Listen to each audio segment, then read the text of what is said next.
my goodness. And there it is. Wow, get this in to go.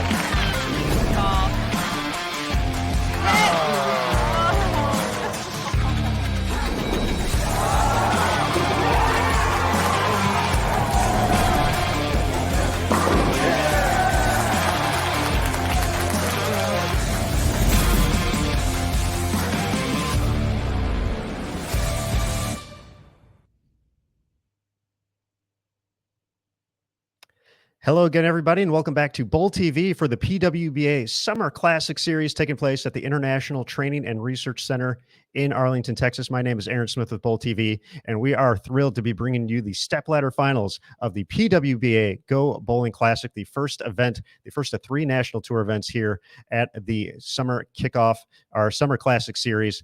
We have four great competitors who have fought their way through this 43-foot condition that has certainly proved tricky throughout the course of competition, but Dasha Kovalova has found a way. She ended up leading this tournament, folks, by a sizable margin. She put everything together, plus 585 with bonus pins included, leading the field by nearly 200, but she's going to have a tough road to win her third title this season. Our first matchup today, Birgit Noreiks is going to be taking on Verity Crawley, the winner taking on Jordan Richard in the semifinals, leading up to that matchup with Dasha. But before we get out to the lanes, our competitors are warming up at the ITRC right now. I am very, very excited to be bringing in our special guest joining us here, Hall of Famer Kelly Kulick. Hey, Aaron, thanks for having me. Very excited to be here tonight to really commentate the show for the kickoff of this first event, the Go Bowling Classic Series. For the summer series here, as you said, the International Training Research Center. Some familiar faces that we've seen all year long. Every woman that's been here tonight has been on a show already this year. They're going to a chance for multiple winners again. And even Birgit might be looking for a first title for this season. So very excited to see how to play out in this upcoming telecast. I think that's a great point. All of these players have had this experience so far this year. Verity's made a couple of stepladder finals. This is her fourth one of the season. Got that first win in Nashville just a couple months back. Birgit's making her third show for Jordan, her second, and then Dasha leading the tour with 5.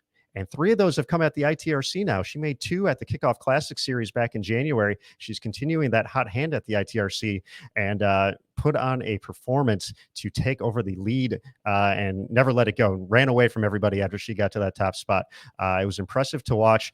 What is it about Dasha's game that has come together over the course of these, past 2 seasons that have allowed her to make the leap to become one of the best players in the world? Well, just off the top of my head, Aaron, I mean, if going back to this season so far, when she won in Minnesota, it was a long pattern, roughly around the same distance, 44 feet. When she won in Louisville, again, it was another long pattern. And then same thing kicking off here, again, a 43-foot pattern. And what it allows her to do, what's Dasha's so great, and I'm going to give her a very, very important compliment here, but she's this generation's Liz Johnson. I think she has a little trick up her sleeve with her rotation off her hand. The ball never sees the front part of the lane, and she's able to create such good launch angles through the front part with the ball being released close to her ankle and really controlling the directness to the break point. And she never loses sight of the 1-3 pocket. So she's constantly in control. She's building all the success from the previous season in 19 when she had some great success there. The off season gave her plenty of time to practice in the Grand Rapids area where she's living right now and has a great job. So she's able to coexist and do both. And her confidence is high. Not underestimating, though, even at the break, she made a pitch change in her thumb. Mm-hmm. So she was like, oh, I know that's wrong. I said, no, Dasha. I said, it's never wrong. I said, one thing a bowler should not do is bowl in pain. And she was trying to eliminate some squeezing and some pain along the way. So again, a 43-foot pattern. Her mom is here in the building with her, gives her some comfort. And she's had great support from her Brunswick staff and the ball reps all along the season, really behind in her corner. She is looking for her third title of the 2021 season. You mentioned the win in Twin Cities, of course, defending in Louisville, now looking for this win here at the Go Bowling Classic. She's 1 win away, but she's going to have to wait a little bit till we get to see Dasha out on the TV pair, earning the number 2 seed, actually getting there in the final game of the position round. Jordan Richard, who, really relied on collecting victories throughout the course of match play to put herself in this position. She actually had the same record as Dasha when it was all said and done. Let's verify that. 10-2. Yes. Very tough to win 10 games out of 12 against a field this talented. So Jordan, taking advantage of those, but obviously the bonus pins go away here. Head-to-head matchup. She has a second place finish so far this year at the BVL Open. But what is it about Jordan's game that really has impressed you throughout the course of her young career? Jordan is very powerful. She has a lot of stamina behind her. She creates a lot of leverage with her arm swing. And what she does really well is she's able to throw the ball hard.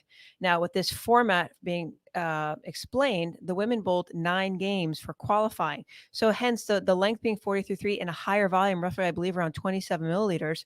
9 games format, 4 people per pair. So that's 36 games on one lane. You think about over time. And what Jordan's able to do is allows herself to overpower the front part of the lane, which burns up really quick because the women tend to use a lot more surface than the men do. And she's, again, all the women on the show tonight keep their angles right in front of them. They're more direct from the front to the back portion of the lane. And the ball doesn't have to have a lot of motion, but Jordan and Verity both have the highest rev rate of the 4 women on this pair tonight. And the higher rev rate usually allows you a little bit more miss room to the outside with more recovery. All right, we're going to go to the lanes as the players do warm up and get ready here on 9 and 10 at the ITRC. So we see the action getting underway. Once again, we're probably about 10 minutes away now from getting underway. So for the folks watching right now on Facebook and YouTube, we certainly appreciate you joining us here for this pregame show before we kick off here at the Go Bowling Classic. But you will have to head over to bowltv.com to watch the Stepladder finals live, and of course the opportunity to win on Bowl TV. We're giving away 3 bowling balls throughout the course of this Stepladder finals. So the only way you can win is become a Bowl TV subscriber. Check it out. A few different price points to come at as well. So if you want to watch the whole Summer Classic, you can a few different ways. So we encourage you to head over to bowltv.com in just a couple of minutes, pick up that subscription, and watch the best bowlers in the world compete out here on the PWBA Tour. Now, Kelly, we have our opening match. We have Birgit Noreiks taking on Verity Crawley. Birgit has been bowling really well this year. This is her 3rd show, and she had some ups and downs throughout the course of these blocks. And looking back to match play earlier today, she started the day in 2nd, fell to 8th, worked her way back to 2nd. Has kind of been up and down, but did what she needed to do. She's still looking for her first individual title. She won a doubles title at the Lucy. Birgit has one of the top players from the overseas, from the European market, from coming over from Germany. Just talk about what makes her game so unique and why she could have a chance to run the ladder here and win this title. Well, Birgit, I've watched her bowl for many years now, and 3 out of the 4 women are international players. They have all that experience competing on sport patterns for world events as well. So Birgit definitely has the resume as well as the experience to succeed out here. She's another one. She's a little bit late timing. She really uses a lot of her upper body strength to power the ball down the lane, and that's what she's so good at repeating.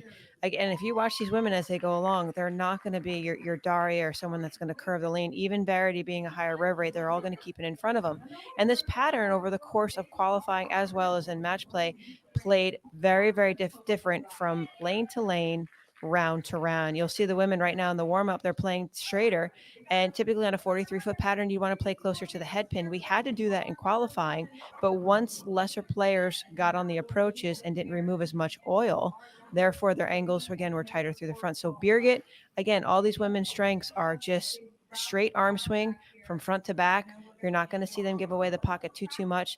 I think the only fault they might have is accelerating at the bottom of the swing. That might just cause that 2-4-10 or washout look occasionally throughout the day.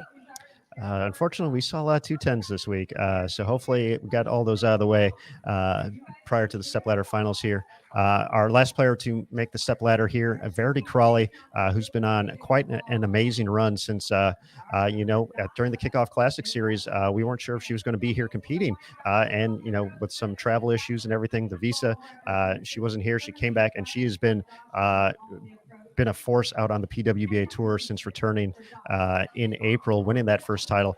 Just talk about, that feeling of getting that first title and just how that kind of just takes, a little bit of the pressure off, knowing that she had been close before, 4 runner-up finishes to finally break through and make it happen.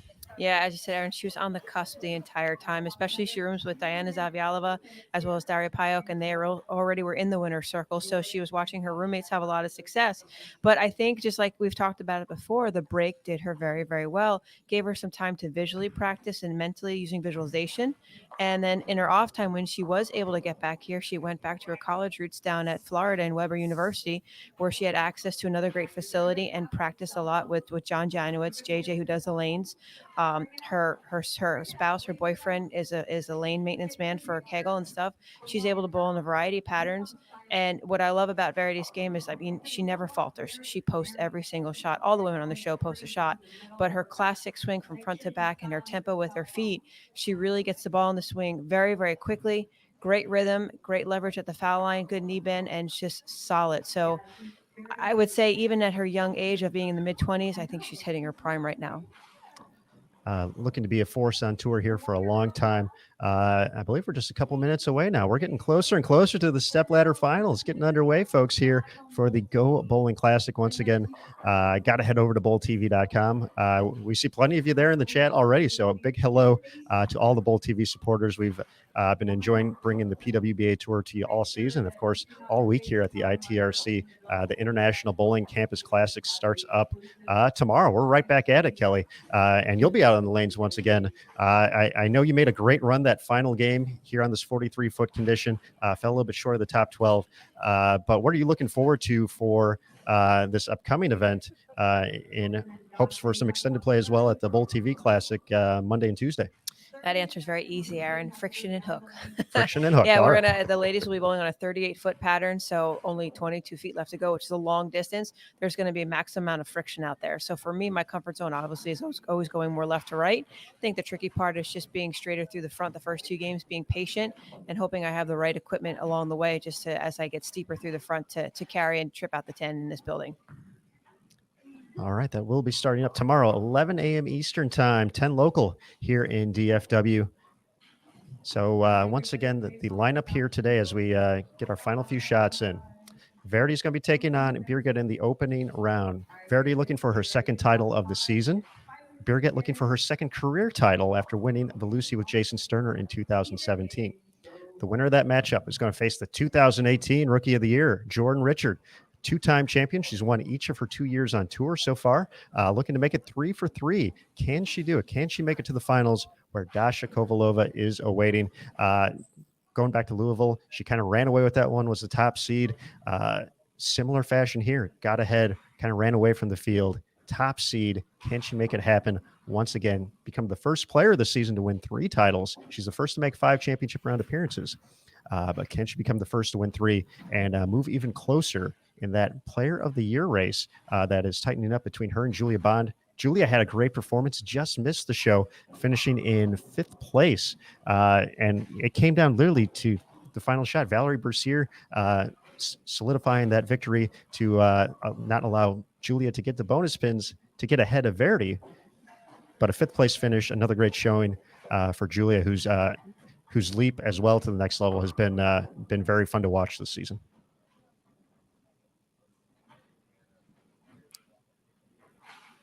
All right, folks, just minutes away here. Final few shots. Kelly, talk a little bit about just kind of the lane play you're seeing here.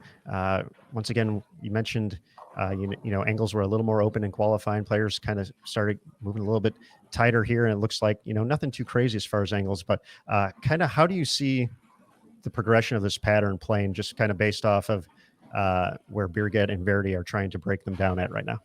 The two ladies right now are really trying to create a lot of friction around the 10 board. What I saw in match play was something different, though, where typically the women would move left.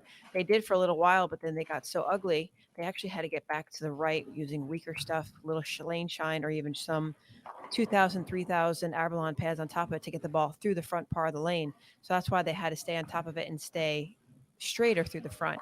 Now that they built up the friction, which all 4 women did it, they started around 8, 9, 10, 11. You're going to see the women now start to move in 12, 13. The hash marker at 40 feet, 40 to 43 feet is going to be the key. Some of the higher rev rate, heavy-handed women were able to get the ball back from 7 and 8. Other women that were more straight through the front kept around 9, 10, 11. And then as they got steeper, a 12. But I don't think we're going to see that. I think if they keep it right around the 10 board at that second tracer, that's going to be the key to controlling the ball reaction. Then from there, really it was about how the ball's going through the pins. All these women have enough rev rate, enough tilt to get the ball to skid and then continue in the back. I said it based on watching the first round of scores. 9 was a really good frame for this pattern. It really was. At one point, Jason Thomas said in game 3, there was nobody going to shoot 200. That's how crazy they got. So we might see something that typically doesn't happen where the women move back to the right. You always try to chase it left and get closer to the head pin, but you really could see a lot of different ball changes and trying to stay closer to that 12, 13 zone for a longer period of time. All right, folks, we are getting ready. Less than 2 minutes away from starting time here. Final few practice shots before the kickoff of this first match. Verity Crawley taking on Birgit Noreiks.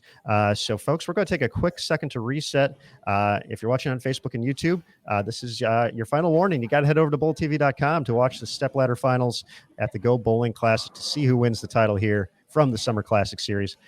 So for Kelly Kulik, I'm Aaron Smith. We're going to take just a very, very short break. If you're on Bowl TV, everybody hang tight. We'll be right back. But when we're back, it's Stepladder finals time, folks. So thank you again for joining us here for the pregame show. We'll be back for the Stepladder finals in just a second. And remember, folks, on Bowl TV, bowling lives here. Birgit has decided to have Verity start the match. Verity will start the match on lane 9 here in approximately 50 seconds. Count it down.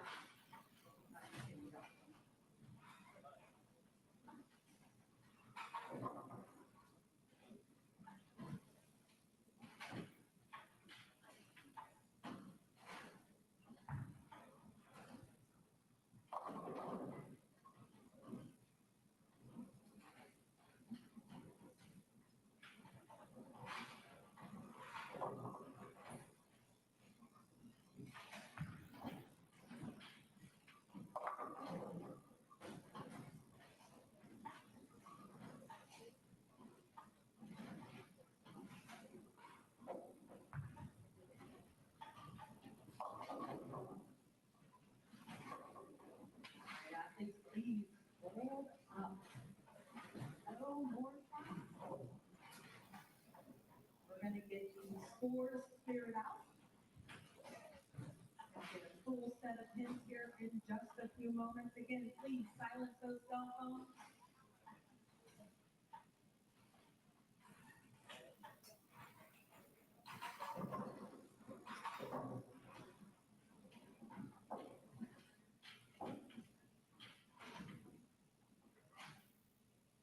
Right, friends of bowling, I'm going to ask you to exit the championship pair. We begin our opening match.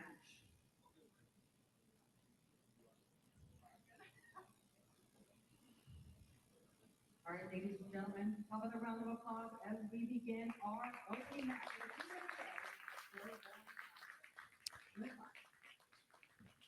All right, everybody. Our tournament director, Tennille Milligan, has finished her announcements, and we are ready for the Stepladder finals at the PWBA Go Bowling Classic. I'm Aaron Smith alongside the Hall of Famer, Kelly Kulik, and Verity Crawley will kick things off for us here in this matchup against Birgit Noreiks. The winner takes on Jordan Richard. Dasha Kovalova awaits in the title match. And Verity gets him to mix. Interesting to see. It's just far right as they played. She really took a big step left. I thought she'd be 12, 13, 14 where she threw weaker stuff. Jumped right into 17, heavy-handed, great execution, first frame. We'll see if Birgit can match it here in the opening shot. It's again a third championship round appearance for her. She's standing much further left as well. So big leap in already in the first game.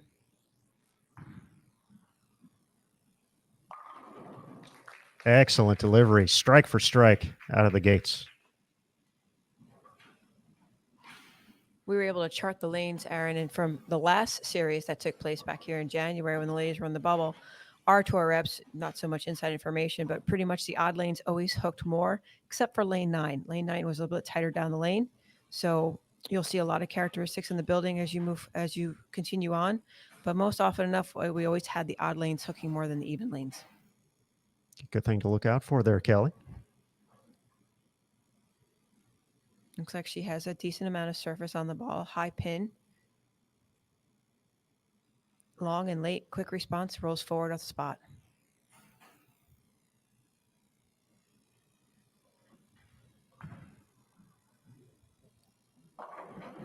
Yeah, you can see how it labored a little bit down there on the left lane. Just seemed like it slowed down. Could be a little bit tighter in the back. But Birgit off to a great start with a double in the first 2 frames. Gonna see the replay here from JT, and you see it a little bit outside of that downrange marker. Yeah, she got that to about 7 at least. 14 at the arrows. Might have missed it a touch at the bottom of the swing. Looks like a hero for Birgit. That looks like a phase 2 for Verity.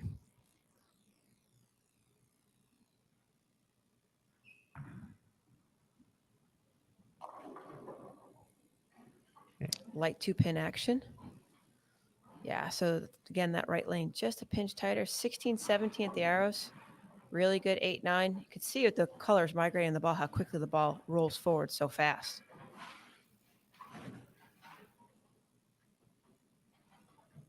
Spares only got tricky when the lanes start to burn up even more as time went on. But on the fresh, single pin conversion should be no problem.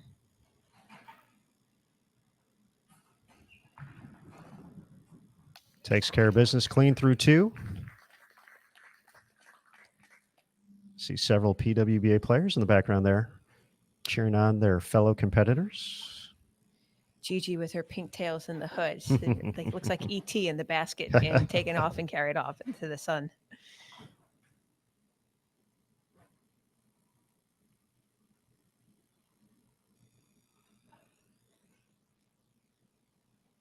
So you mentioned pin placement for Birgit. Looks like Verity going the same route, pin above the fingers there. Rings the 10. Yeah. Good reaction. Yeah, and we were, as time began, when the weight holes went away, when that rule went into effect, you see more of us now, and what I'm finding myself too, is women are carrying more asymmetric, meaning the stronger core bowling balls in their bags. So when we lost the use of weight holes, we lost a little bit more flare potential. So therefore, we tend to rely on the stronger cores to get the ball do more motion for us. And yet I think both women are throwing symmetrical equipment. So again, it's been all over the place between qualifying and match play and now the telecast. Spare game on point here in the early going for Verity.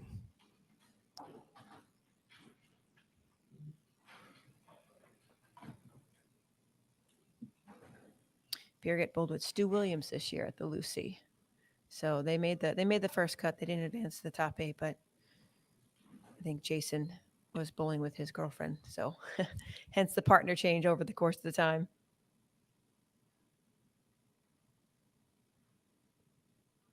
Birgit looking to go 3 for 3 here. Much more in line. High through the pocket, 6-10. I noticed in practice, too, there was a little bit more sharpness when the ball got to the back end. When I mean, just watch the ball stands up and just continues to go left so fast. Ball's not slowing down enough. So that's just going to be another move left for her off of that.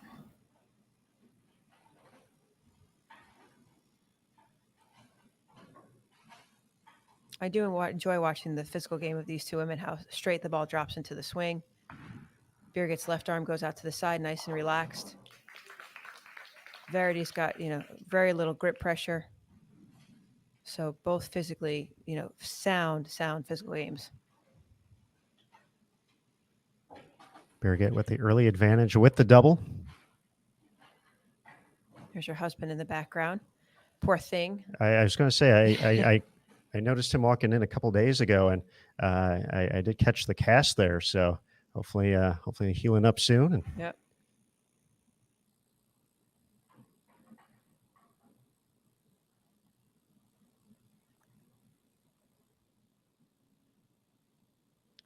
Birgit in the 4th. Looks a good shot. Ooh, excellent shot, 4-pin. Again, 9 is good. Stay calm. I think the scores were very high, always typically the first game. There's 250s. Stephanie Zavala shot 300 in the round of qualifying. Even this morning out of the gate, the scores were really good, at least the first round. The afternoon was not quite the case, I believe, but yeah, first game typically had a lot of high scores. And then transition happened. That transition was not kind, folks. Mm-mm. Not kind at all. And one of the questions we talked about in the final match play round for Dasha Kovalova during the match play portion, it seemed like each round, right around game 3, game 4, she caught a pair that depending on, I couldn't tell you which pair it was for each game, but she had a game where a 140, a 150 in each block, and she still led by 180. So that speaks to how much she dominated throughout the course of the whole event, but potentially a little concerned knowing that she's going to be the last one competing here, going to have 2 games of transition ahead of her. But she will get some looks. Oh, can't get the 10 out. Yeah, and again, the moves more often happen enough that, okay, you start in a certain zone. They're a little flat through the middle. It's 2-to-1 ratio, 2.06 to 1. So you have to get steeper through the front, but because there's so much fresher oil, you have to go to something with either more surface or, again, that bigger weight block or core inside of it to get the engine to start slowing down more in the mid lane, especially on the 43-foot pattern. And it says there's 2 oils on our sheet, but really when you look at the sheet itself, it only says tank A, tank A. So really the women have been bowling on current and not a combination of current and navigate. And current, according to the lane master, John Janowitz, it is next to terrain. It's a very slow oil. It really grabs the ball and slows it down. Terrain is the slowest of them all. It really makes the ball want to slow down quick. If that's an oxymoron I can use. Slow down quick, right, Aaron? So Verity staying clean, 67, 58. She's obviously a little bit behind, 9 pins behind. Still early on. The volume this week, 27.15 mils. I think almost the most we've seen all year. And the 210 rears its ugly head for the first time. Yep. This is what's happening. So now she moved a little bit, another 1 or 2 left at the arrows. Ball pushes an extra 2 to 3 feet, and that's what happens, 210. So in my eyes, just seeing that, you can't slow it slower because it's still flat in the middle. So that means, again, a ball change coming up, something with more surface, more core. Kelly, how frustrating is that, seeing that look? And, that shot looked pretty close. And then obviously it just sneaks past the break point there for a quick second. She's just going to get the 1 for the first open.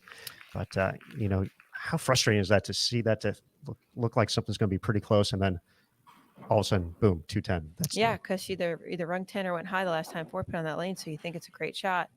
And either in the slightest bit of acceleration, the ball pushes too much more, or again, it's just getting that further left and not as much breakdown. It's extremely frustrating. You want to try to get 9 even on a bad shot, but on a good shot when you 210, that's when you can't second guess yourself and have to make that ball change automatically.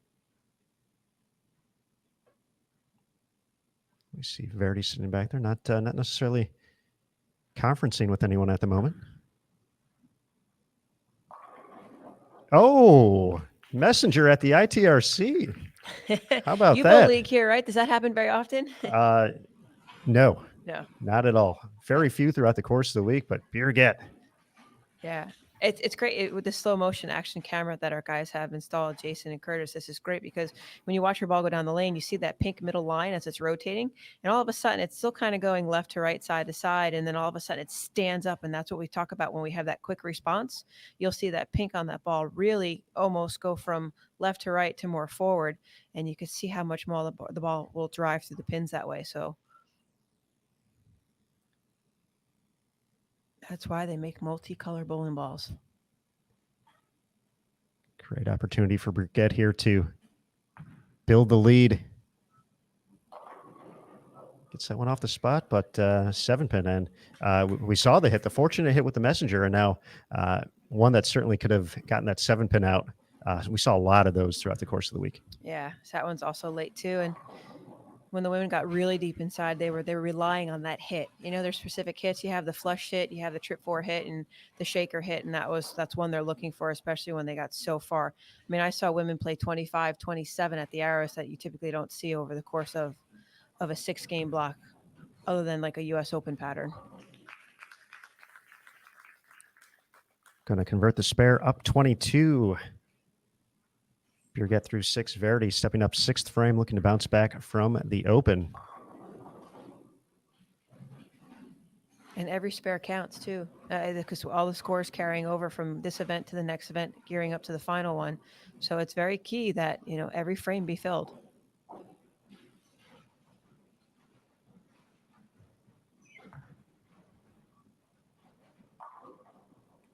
Oh, lucky to catch that 7-pin fall. I see. Again, I'm just seeing it. The ball's lazy. See, it's going. It's going. All right, it's still. So if the pattern's 43 feet, right, that indicator is 40 to 43 feet. So it's going to continue on for another 2 to 4 feet after that before it wants to really get in that roll phase. So that's why, again, I think it should be time to ball up here soon. It's very. I don't know if we see many telecasts there anymore that the women can use the same ball for the course of a game. It doesn't. It seems like something's always changing over the course of the 10 frames.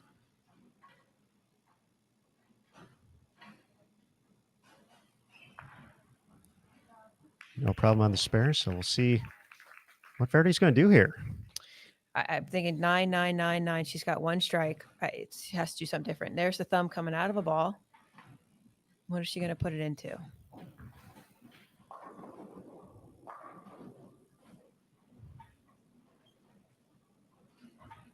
Yep. Ball change coming. Looks like maybe an IQ. It's either an IQ tour or yeah, it's an IQ tour, which is odd. Again, remember I said the women might go back right? So this is a lower RG, low flaring bowling ball, but it's got a lot of lane shine on it.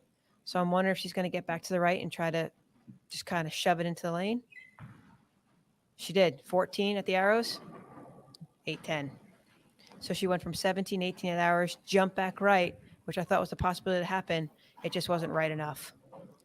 You called it, Kelly, and once again, nearly a 2-8-10. 8-10 left standing.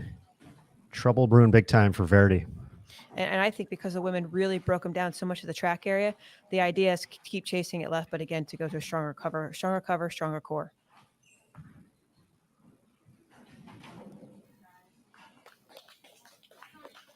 Zero there, big time trouble. The max score now for Verity Crawley is 201. Birgit clean through 6, pacing 2-0. Just 1 double up there.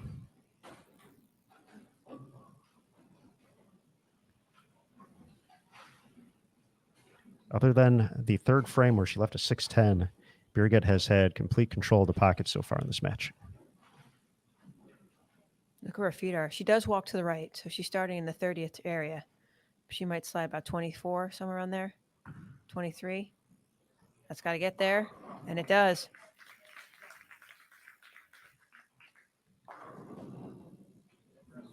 Yep, 23 at the foul line, 16 roughly at the arrows. Again, you'll see right past that tracer. I know I talk about it a lot during the telecast, but it's really very important because often enough, it's always going to be in that area, either slightly right of it or just slightly inside of it, but roughly around that 10 board area. Now it's going to change when you look at the pattern going into tomorrow's qualifying because it's such a shorter length. So therefore, the ball has more time to get to the head pin. Because it has more time, you're going to play closer to that spot. So you'll see it be more like 6-5, 6-7. Builds the lead now. More than 30 pins here. Can push it to north of 40. She can connect for her 2nd double. 8th frame. Birgit.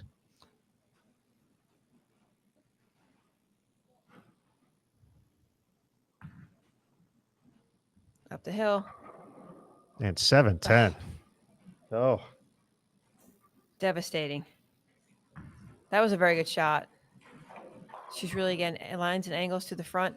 But again, the ball is just tipping late enough. The energy is all dispersed throughout the mid part of the lane.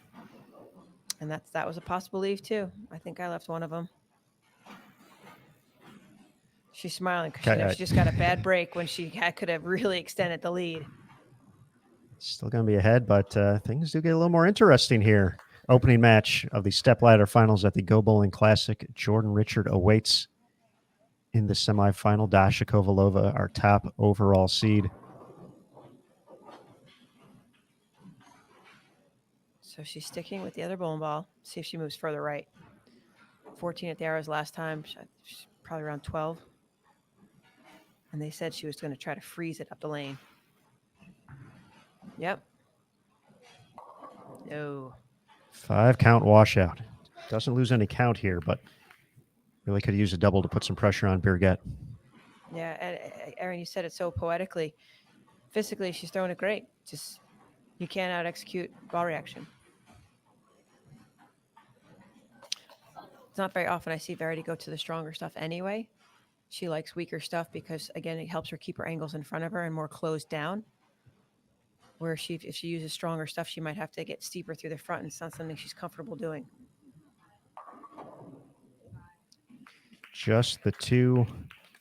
118 in the 8th. Max now 178. So Birgit pacing 190. Just one more mark, and she will shut out Verity regardless here. She goes back to the face, too. So I would say it's going to be gear down a little bit. If she's throwing at an 8, maybe roll it at a 7. See if she can get the ball to slow down more in the middle. Looks a little bit softer. And for good measure. I think there's 9 11 pins in the rack, Aaron. 9 pin, yep. Yeah, it just looks like she got a little bit softer with her speed. I think she's smiling because she's frustrated. She knows she physically bowled a really good game, but somewhere just got lost in transition instead of translation. But she saw that the plan wasn't resulting the way she had hoped. We saw the 10 pins. We saw the 210. She made the move. You have to make the move in that situation. She did that. Unfortunately, just was not the right mix for this particular match. Yeah, so Birgit needs 14 pins in 2 frames. I think she'll be fine. She'll go on to face Jordan Richard in the next match for the semifinals. I would definitely like to see what her progression is as to what ball she might throw in the 10th frame just to check something out. Chuck Gardner, the head ball rep for Brunswick.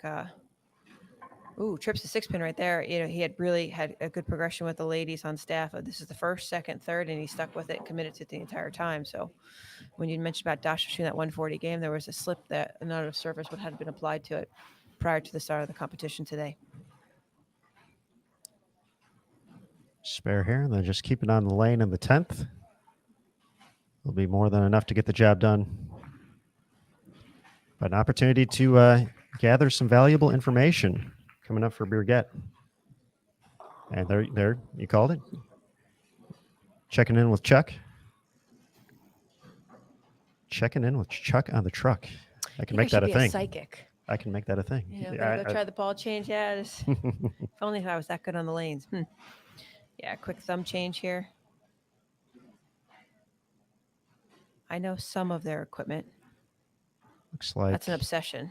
So that is a stronger asymmetric bowling ball right there. Similar layout. Yep. Stronger cover. I believe that's the solid. There is an obsession pearl.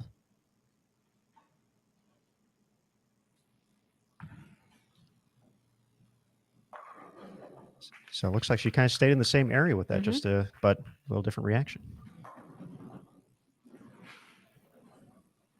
That will officially lock this up. Birgit Noreiks is heading to the semifinals here at the Go Bowling Classic. She'll be taking on Jordan Richard next here on BowlTV.com. We'll have the opportunity to chat with Verity as well in just a couple of moments. And we're going to have our first bowling ball giveaway coming up next. So we'll be giving away a Roto-Grip bowling ball of your choice to one lucky Bowl TV viewer. We'll give you the heads up when it's time to win on Bowl TV. She's kicking out the 10s with that one. Yeah, and that one's a little bit further right down the lane. Women were smart. All 4 righties, they all trekked out at the same part of the lane, you know, that 9, 10, 11 zone, so that was good. Should be fair going across the lane. Then it just comes down to execution of ball reaction.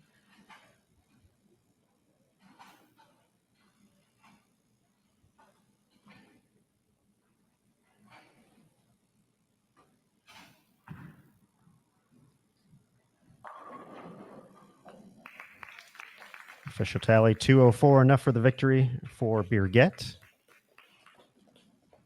As Verity finishes up here, we will start the giveaway. So, folks, if you're new to Bowl TV for the first time, you'll be looking for this in the bottom left-hand corner of your screen. You'll see a prompt that shows up that says a giveaway will begin soon. Watch you to participate. It'll count down for 60 seconds. And then another prompt, the same spot will show up, bottom left-hand corner. They'll say the giveaway has begun. And all you have to do is hit the submit entry button that's right next to it. One lucky viewer is going to be taking home a Rotogrip bowling ball of your choice. So a big thank you to Rotogrip, a proud sponsor of the PWBA Tour. And as one additional programming note, if you're in full screen mode, we do suggest you take it out of full screen mode so you can see the chat and everything. But we're going to go ahead and get the giveaway going. Good luck, everybody. And thank you again for supporting Bowl TV.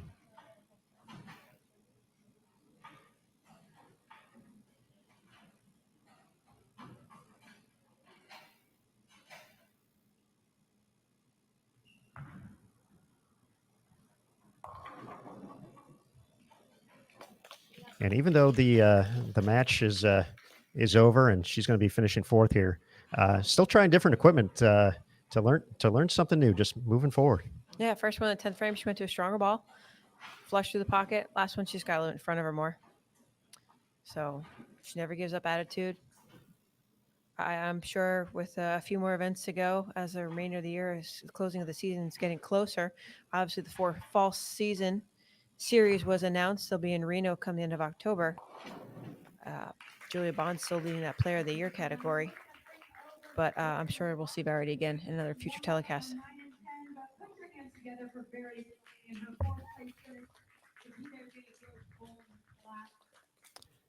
The official final tally 204 to 157. Birgit Noreiks with the victory over Verity Crawley. Jordan and Dasha will be coming to our pair now to get a few warm-ups before the semifinal match, and we'll see if Verity will be joining us here for a quick Q&A about what she was seeing out there, providing a little insight. But you're watching the Stepladder Finals PWBA Go Bowling Classic taking place at the ITRC in Arlington, Texas. I'm Aaron Smith alongside the Hall of Famer Kelly Kulik. And it looks like Verity is just about ready to go here. So she'll be joining the broadcast. Give us some insight about what she saw in the Stepladder Finals here. So let's bring her into the broadcast, Kelly. Hello. Hello, Verity. Did you have fun out there? Of course, I always have fun. I feel like I bowled a lot better. I just looked up at the score and I felt like I bowled a little better than that, but hey ho. I have no. Aaron and I were complimenting you the whole time. Physically, you were executing. You looked fabulous. Everything, lines and angles were good. You started off with that strike in the first frame, and then all of a sudden, the lanes transitioned on you. I'm just curious, over the course of the last 2 days, how do you feel the lanes played on the show in comparison to the 2 rounds of match play and then the round of qualifying? I think every block they just got earlier in the front part of the lane and tighter down lane. And the problem is you feel like you need to move left, but then as you start to move left, you're just moving into more oil. So you see even more tightness because of that. And I mean, that's kind of what I saw in this match as well. I actually tried to burn in practice to give myself a little bit more friction. And I didn't do very well at taking advantage of the friction I created for myself. I think it did. I think the ladies were very smart. You all played that 9, 10, 11 zone, really tried to burn up a spot there. I just saw what you did in the 10th frame when you went to that reality was the right thing to do because you created so much friction in the mid lane early. I think you could have went to a bigger ball just sooner when you were 9 count. And I was just curious. That's what I saw. We saw from here watching, obviously can see the lane much clearer. Yeah. And I mean, when I went to the IQ tour, it was kind of, do I move back right and use the IQ tour, or do I move in and go to the reality? And kind of knew the IQ tour wasn't the right option because I already had a feeling it's just not strong enough. You know, it's too weak for cover and too low of a diff. But I thought that maybe the friction that I had created to the right, I was going to be able to take advantage of that with the IQ and play a little bit straighter and then not have to see any wet dry. But obviously I should have gone to the reality instead. But even so, it is what it is. I'm happy with how I executed. You can't really do much more than that. No, well, to sum it up right now, Verity, I mean, obviously the first event here at the ITRC for the summer series, how is your confidence? What do you think the rest of the week is going to look like, and how you feel like you're rolling the ball for the entire season so far? Everything feels really good. Again, execution felt very good this week. Mental game, I had a few blips. That's something that I'm definitely more focused on moving on to the event tomorrow is I lost a focus a couple of times in qualifying, especially when shooting spares. And that's obviously something that's not acceptable. So that's definitely something I'm going to focus on for the next few events, but everything felt good. I feel like I'm understanding my arsenal very well. And obviously that's really important. And it makes it easier to trust my decisions as well. That's kind of the biggest thing is, just trusting my gut and going with it. Well, physically, you looked great out there. You look like a robot, just repeating shots along the way. Unfortunately, you just caught some bad breaks along the way that might have deciphered you to go that stronger ball. But it's always a great learning experience and great bowling this week on a very, very tough, demanding pattern. So look forward to see how you excel going into tomorrow's qualifying round in the shorter pattern. Thank you very much. All right, Verity, fourth place finish here at the Go Bowling Classic. Congratulations on a great showing here. Best of luck moving the rest of the way, and we'll see you soon on Bowl TV. Thank you. Thanks, everyone, for watching. All right, everybody. Verity Crawley, our fourth place finisher. And in just a quick moment here, we're going to be going to the semifinal match. Jordan Richard, the 2018 PWBA Rookie of the Year, taking on Birgit Noreiks. 204-157 victory for Birgit over Verity to advance here to the semifinals of the Go Bowling Classic. And a big congratulations to Steven for winning our RotoGrip Bowling Ball of Choice. So, Steven, congratulations. Our marketing team will be reaching out to you soon to confirm what bowling ball you want. Make sure it gets to you. But, folks, if you didn't win, if your name's not Steven, we got good news for you. We got 2 more bowling balls to give away today. So be on the lookout for those coming up a little bit later. But right now, time for the semifinals here at the Go Bowling Classic. Jordan chose for Birgit to start the match. Now she's 7-10 on this lane, but I think she had more control of the right lane. So she'll be finishing this semifinal match on the right lane. She's sticking with the ball change that she went to in the 10th frame. Stronger asymmetric. Both women look very, very well relaxed. And Birgit will kick it off for us. Semifinal match, first frame. 15-16 at the arrows to 8. Flush pocket shot for Birgit, kicking off again. I always thought, I thought 200 was a very good shot. 15 dead over. Look, right about 8.5, 9. And the ball really rolls more towards the 8 pin, almost splitting the 8-9. So good quality shape out of that reaction right there. Great ball change. And our first look here at Jordan Richard. That looks like a phase 3 in her hands.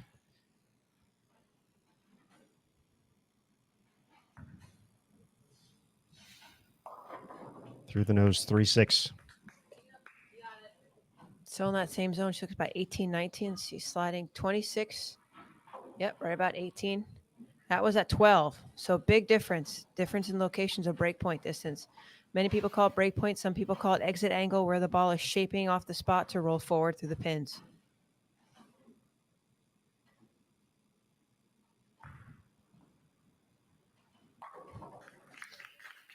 Makes a 3-6. You saw that pick up a little bit, though, too. That was... I hate talking about it, but I did miss a 10 pin, I think, in game 8 because there was so much friction the ball hooked at the end. Yeah. And, of course, she's throwing a mix, which has a little bit of urethane in it. So it will grab if it sees friction. Jordan, a 2-time titleist here on the PWBA Tour, a member of Team USA, along with you, Kelly.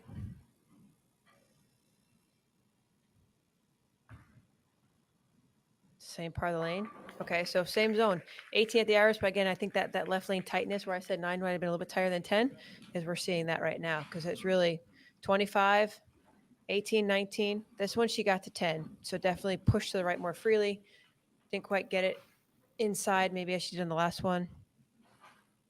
I do know Jordan, after the Lucy, we had the opportunity, Dell and Carolyn Ballard opened up their pro shop to some of the women on our staff and allowed us to throw balls. And she came through with her boyfriend and she laid out 4 bowling balls to try to find some different shapes. We've been missing some because, again, not symmetrics and having to kind of drill more stronger balls to get it to read the mid lane more. Just getting it to the pocket and leaving that ringing 10. Sliding 23, 16. Not playing too much different for Birgit. Ball deflects just slightly. That was her first chance to throw that obsession on that lane as well. So we'll take the information for that, make the adjustment. She's back in the fourth. No problem on the spare here in the second, though.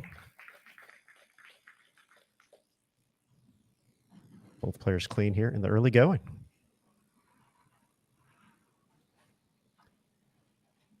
Our other finishers in the top 12 here at the Go Bowling Classic. Julia Bond just missing the show by 15 pins in fifth place. Valerie Bercier in sixth. Daria Payuk in seventh. Shalyn Zolkifli in eighth. Diana Zavialova in ninth place. Lauren Pate, a top 10 finish. Rocio Restrepo in 11th. And Sydney Brummett finished in 12th. I think a commonality when you look from 1 to 12 is the rotation off the ladies' hands. They're all very similar there. That was a lucky break for Birgit. She didn't like that one physically off her hand. Kind of came up short at the foul line, really shouldered that one. And she knows when I say that expression, she knows she uses a lot of upper body strength to get the ball down the lane, and she kind of gets her shoulder going forward so much. And when that happens, usually her hand goes around it. So that one kind of fanned away, but enough recovery to get it back. Lucky good break there.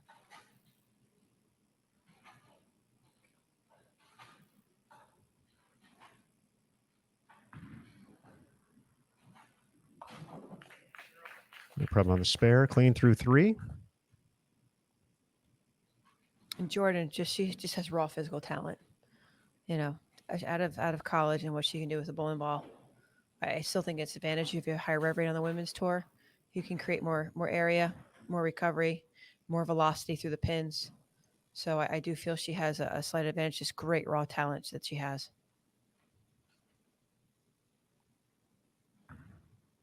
That's got to push. Brooklyn carry.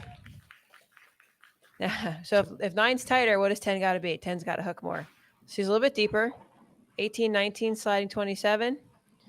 But now there's that early mid lane hook. So this is one where the feet go further than the eyes. So that's like another, well, Brooklyn, she never got it right. That could easily just be another 5-1 and create that steepness with her heavy hand and her rotation.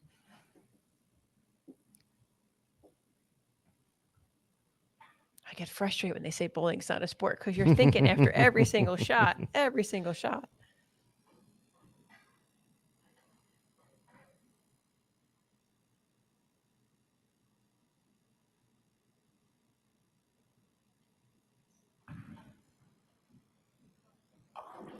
Got that one a little bit further right and 2-8.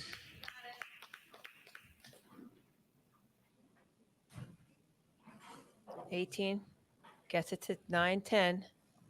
Pushes a little further down lane. Looks like she accelerated a bit at the bottom of the swing too. Why she fell off balance as well.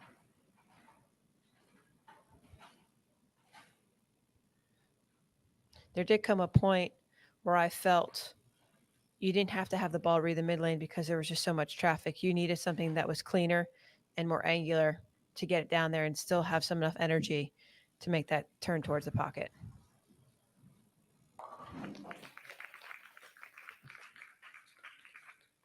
Nice cover there of the 2-8 clean through 4. There's Julia, Gigi, Stephanie Zavala, Daria. Daria by far is the highest rev rate on tour. She does things with the bowling ball that I just shake my head and said, I wish I could do that. There were a few shots from her this week. Once again, we mentioned her making the cut to the top 12 where, yes, everybody else's bowling ball was not getting back from there. And she was finding ways to strike. Great showing by her down the stretch as well to make the top 12. Birgit, great shot there, making the adjustment from the 10 pin in the second, strikes in the fourth. I think a big difference too is just Birgit being, mid-30s. She just has the experience. She has the patience. She's a veteran. She's been doing this for many, many years of her career. Jordan's got a very carefree attitude. She's just really, nothing seems to faze her, which is a great way to approach it sometimes. But just the experience of pacing yourself, taking the time is where I think Birgit just might have a slight advantage.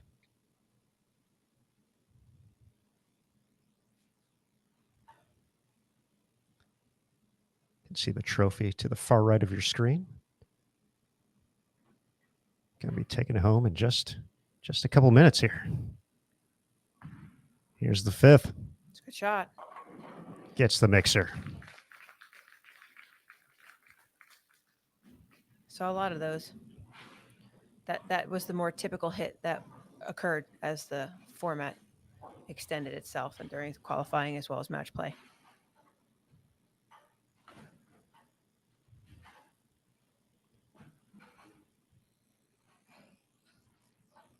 She went runaway Brooklyn last time on this lane.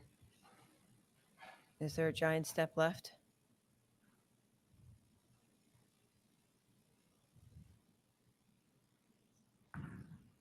$27, got it to 9-10. Much better execution. Excellent shot. Yeah. Yeah, you can see she's sliding a little bit deeper. 18. Again, 10. Excellent shot.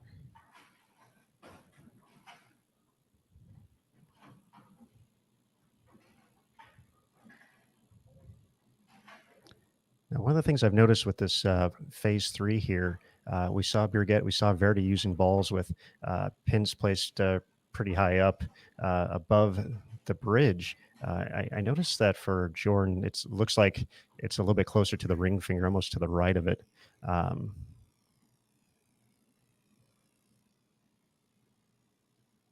wide shot there did not show it quite as well as some of the others. That's got to push. Uh-oh. Oh, that was in trouble. Yeah, well, anytime you raise the pin taller, you're raising the RG of the bowling ball. So you're creating the ball to go down the lane even further than what it's naturally intended to do. You're making the core even taller. High shot right there, 4-10 lead. With her going closer to the ring finger, it's closer to her vertical axis line, but it's still a long pin buffer. So it's a slower response. So it took a strong bowling ball, made it a little bit slower response, and letting her hand and then the cleanliness of the cover to push down the lane to kind of, I guess, try to blend out that front to back motion. Surface is still the biggest key, the biggest factor in terms of bowling ball reaction. But you'll see even on the men's tour too, they're taking the pin and they're raising it very, very high, 2.5 inches above their fingers. Then they have to drill the fingers very deep just so they can still get the ball to have increase some differential in it, make it flare a bit more.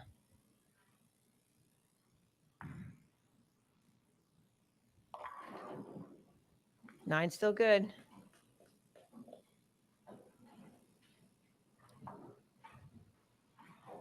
That one was deeper, 18. Birgit's been around 15, 16. I don't think she liked it off her hand too. She knew that one. It's only the second shot she has missed the pocket on so far. Yep. Through 2 games, almost 2 games.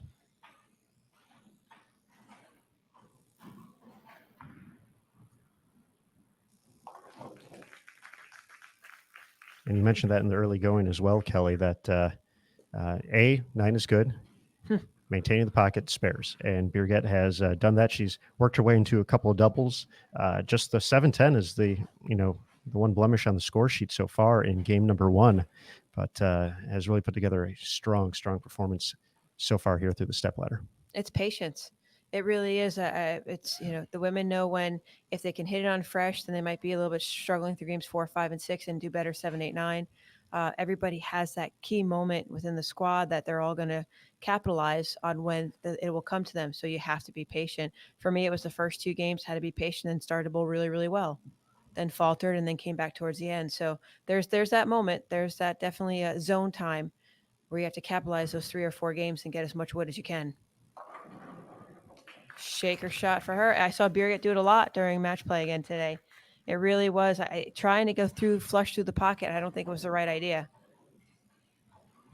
Just catch the pins, let him dance a little bit was the right way to go. Builds a 12-pin lead here in the 7th.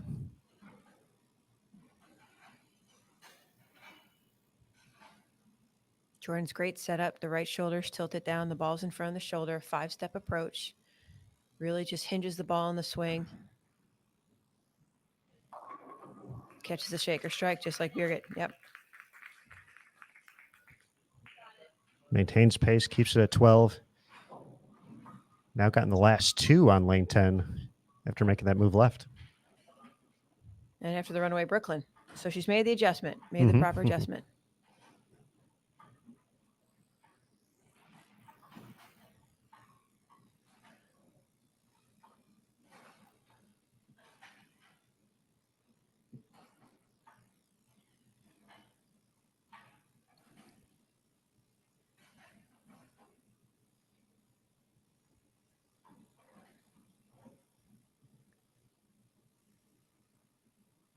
.410 last time on this lane. 8th frame, looking for a double. Let's go. Needs help.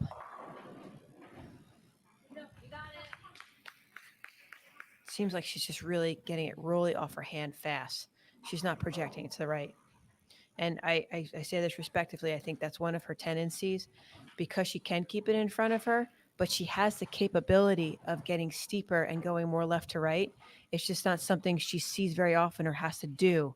So when the opportunity presents itself, she doesn't always see it as quickly as I think she could. But it's very seldom that she has to, again, because we bowl in flatter patterns or lower ratios.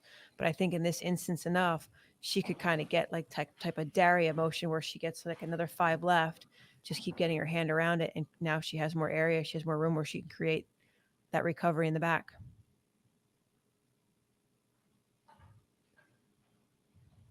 An opportunity now. Birgit, 8th frame, working on a strike. Can build this lead. Get one step closer to the title match. It's got to push. Almost runaway Brooklyn again.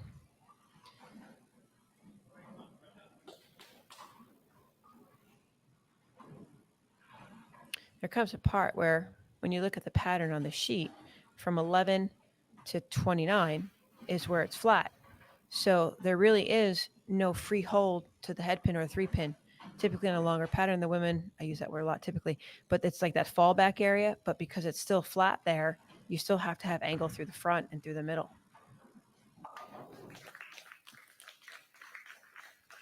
Stays clean, makes the spare. Max scores. Birgit 228. Jordan Richard 216. So 12 pins. The advantage still for Birgit. And Birgit only has 1 strike on the right lane. She's going to have to finish on that lane. And Jordan gets to finish on the left lane, which she's been struggling with. So it will come down to that 10th.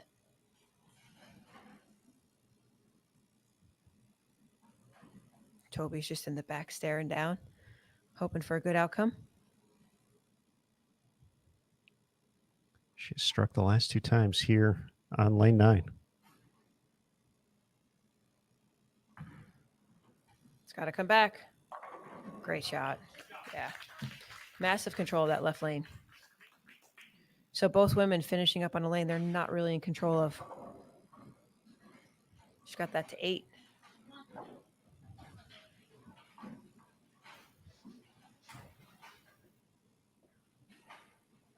Much like Birgit on the left lane, Jordan has struck the last 2 times. Here on lane 10, foundation frame. Looks pretty good. Gets it. So still only a 12-pin advantage going in the 10th frame. Jordan's down.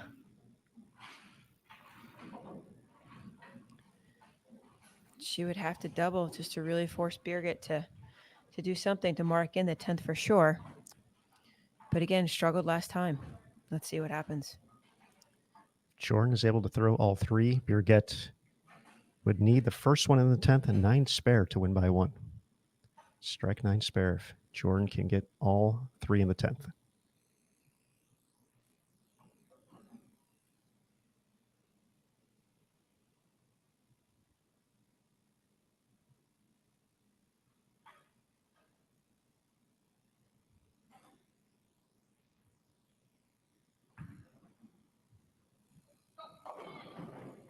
Ooh. Light 7-pin. Definitely better off her hand. Move deeper. 18 at the arrows. 10. It's really, it goes through my mind, Aaron, and I say this. It's almost like you're searching for that ball reaction to be the same overall, but really because of the condition, it's not very consistent. So 1 minute it'll hook a foot too sooner. Next minute it goes 2 to 3 feet longer. And it's just that unknowingness, that questionable question mark of what do you do? So it becomes very frustrating. This now becomes a big fill ball here. If she can Yeah. find the combination, 196 would force Birgit to mark.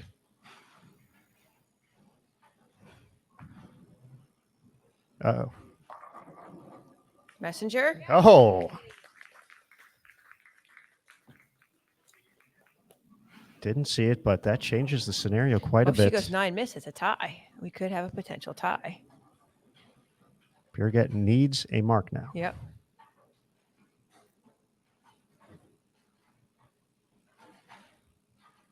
It's gone 3-pin and 6-pin. And if it is a tie, I do believe it's just one ball roll off. I believe you're right, Kelly.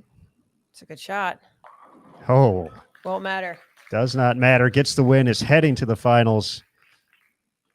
Birgit will be taking on Dasha next here on Bowl TV for the title at the Go Bowling Classic. Dasha beat her the last round of match play to secure that #1 seed. But Birgit working her way from 3rd, now winning in the semifinal match, and she will, as you said, go see Dasha. Another informational shot here, wins the match. Going to try another ball. I call it solution seeking. Be a solution seeker. Find a solution. Give yourself another option. Looks like grabbing a different hero from the one we saw a little bit earlier. Paralyzed. She's like this ball for a very long time.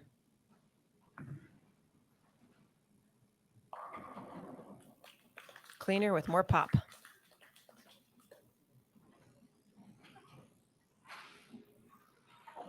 So our title match is set, folks. Birgit Noreiks looking for her 2nd career PWBA Tour title. Her first individual title will be taking on Dasha Kovalova, looking for her 5th career win and 3rd of the season. And Birgit just threw one more strike than Jordan, maybe 2 here. She strikes here, but again, that one open frame was a little bit costly. The final 225 to 196. Birgit moving on to the next round. Folks, we're going to start up our next bowling ball giveaway. It's going to work the same as the last one. This time, a Storm bowling ball of choice to one lucky Bowl TV viewer. So be on the lookout, bottom left-hand corner of your screen. Once again, if you're in full screen mode, we suggest you take it out. Just for a quick second for the giveaway, make sure you can see the chat. But good luck, everybody. One person going to hit that submit entry button and take home a Storm bowling ball of your choice. Our title match coming up next, Dasha Kovalova. You see her there making her way to the pair. She's going to get a couple of shots to get going, and we'll be joined by Jordan Richard here in just a quick second, Kelly, to get a recap of her 3rd place finish here at the Go Bowling Classic. Let's bring her in. And Jordan, hello. Hi. Good evening. What's your emotion right now, Jordan? What are you thinking after that last match? I see the frustration on your face. Describe it. Very frustrated. Pretty bad quality shots on the left lane. No excuse for it. And I'm here, so that means I didn't win. So it is what it is. Well, you got to choose to make her start. So did you initially like the left lane more in practice compared to the right, or just a tactical move as to say, let her, if the pressure comes to her, just let her have it and see if she can execute in the 10th? I knew the left lane was tighter when I practiced. The reps told me, but I threw pretty decent shots over there and didn't really fluctuate my decision very much. I like to finish first. That's how I've always been. So I made the decision and stuck with my gut, but unfortunately it wasn't the right one. Just did you see the lanes? I asked Verity the same question. I'm going to ask you. I'm going to ask all the women though. How much were they similar more in qualifying? Were they similar from round one of match play, or was it a totally like bowling another new event in this in semifinal match? Yeah, I'd have to say they were all different. I played a little bit. I mean, I would say kind of in the same spot, but different ball. I stood earlier in all 3 blocks. I would say I started with my proton, and I didn't throw that at all. I switched right into my phase 3, and that was kind of my transition ball for the blocks earlier. And it was the right ball. I just made some really bad shots. I give you that too. I do notice that when we met up at Dell and Carolyn's Pro Shop up in City View, and you drilled a lot of balls this week just to try to find some gaps. Do you think that was really beneficial to you making the TV show this week here in Arlington? Absolutely. We drilled the phase 3 the other day at the Pro Shop, and it was my transition ball, and it gave me like exactly what I was looking for. And then I drilled a hustle line today in between the blocks, and pretty much with the same layout on it that we did with my phase 3, and it matched up perfectly. Good. Going forward, what do you expect? What are you looking forward to the rest of the season going forward? Hopefully some better bowling than the beginning of the season. Just consistency. I just want to have fun, and I'm glad to be out here. It's been a really frustrating season, but I'm fighting through it. Yes, you are. Yes, you are. And we still have 2 more events to go here. Tomorrow, we're going to start on the 38-foot pattern. Any insight as to how you're going to attack it? Same balls, different balls than you used on this week's pattern so far? Probably different balls. I'm going to try urethane, and if that's not in play, I'm probably going to throw a 2-inch pinball. And if that doesn't work, then we're going to go down the list.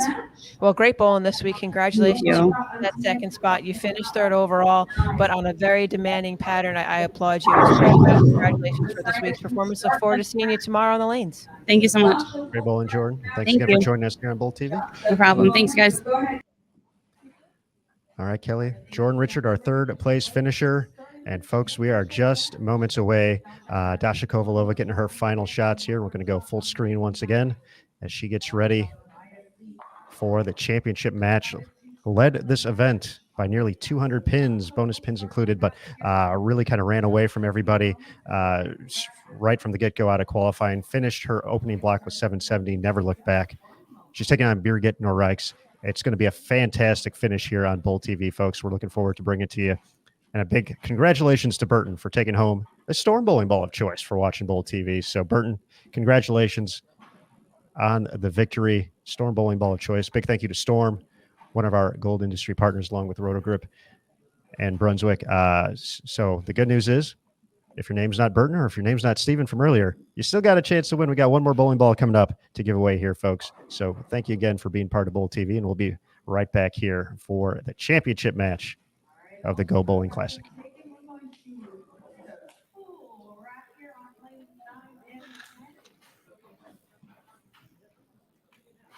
it sounds like the fireworks have stopped outside. We're gonna get ready to start our own fireworks here in our championship match. So Dasha Kovalova, Birgit, get ready. Handshakes, ladies. All right, ladies and gentlemen, how about a round of applause as we begin our championship match of the PWBA Go Bowling Classic. All right.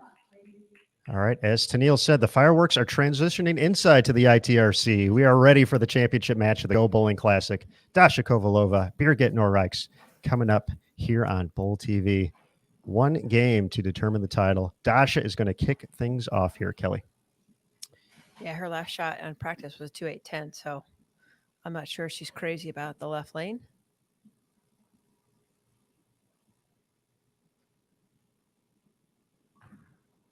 Moves back right. Almost shakes the 8-pin. That ball did not slow down a lot, though. What I mean by that, it never started to hook. Dasha's got the elbow brace on. She's been taping. She just told me before starting this week, during the break, she made a thumb pitch change. She went from a quarter reverse to 0. She felt like she was squeezing it, so now she can feel like she rolls it more. But she does know occasionally over time when the pressure gets, she finds herself squeezing a little bit more, so she can try to relax. But it wasn't a pain issue. It was really just trying to eliminate some of that grip pressure.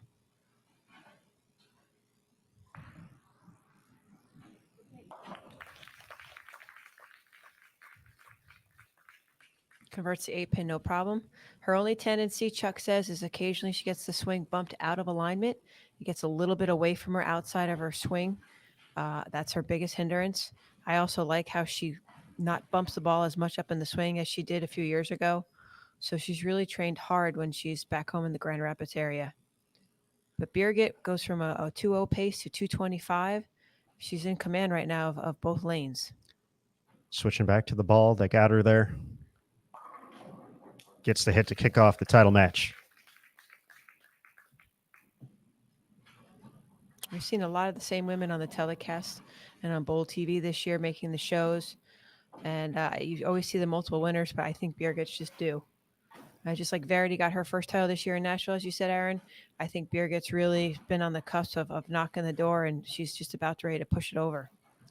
I agree 100% with you, Kelly. I'm sure Dasha might have something to say about that in this particular matchup. So. But I expressed that same sentiment during qualifying, during match play, and just watching Birgit this year and over the course of the past few years. She is so immensely talented and has been in position. It's not like she hasn't made a couple of these shows. She makes a few shows every year. So yes, it's a matter of everything kind of working out for her. You know, you need those breaks along the way as well in a one-game match, but she has bowled phenomenally well so far here, and she needs just a couple more good shots to potentially get that title here in 2021. Yep.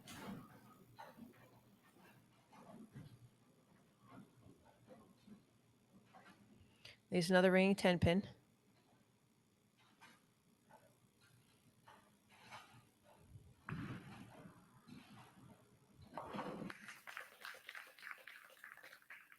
And this building is very special. International Training Research Center, top of the line, everything. The people here that run this facility do a magnificent job of its upkeep and everything. And still to that fact, though, each lane does play slightly different. They can be specs and everything, which they are and all in alignment and everything. But there's just some characteristics over time. Lou Marquez gives lessons on 9 and 10, 11, 12 because the cameras are there. Specto's on 3 and 4 and 5 and 6.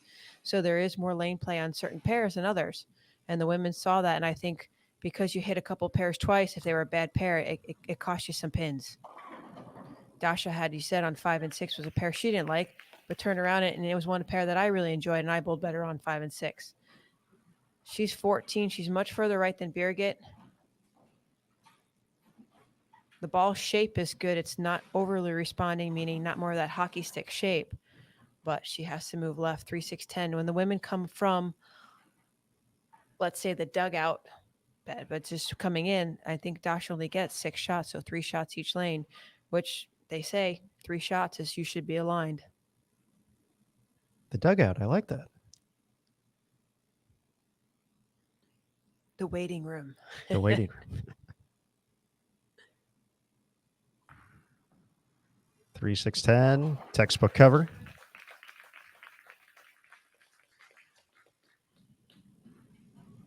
So she's light on the left lane, high on the right lane.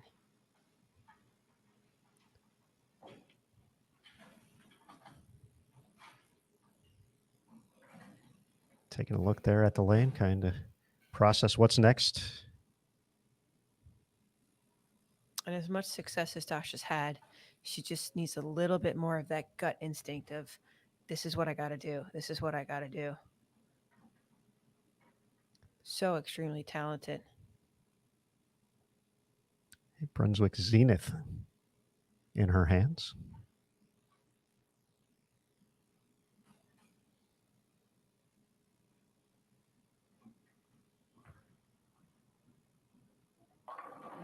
It's more in front of her, more direct to the pocket, 4-pin. So she's much more on top of it, and that's where a lot of friction has been created. But Dasha's able to, I said, she's this generation's Liz Johnson. And if you had a close-up of her hand, too, she kind of almost takes her thumb and goes from underneath it to the 9 o'clock position. And I say that kind of recreating that Pete Weber type of 90 degrees where it just never reads the front very well. It never reads the front, never sees the early friction.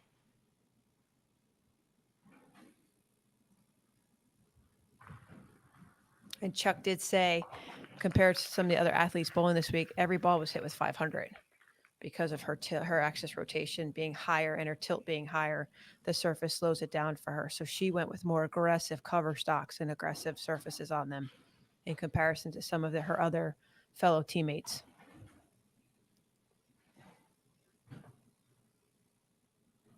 Very good stat there, Kelly. You see Chuck talking to Dasha there. Birgit.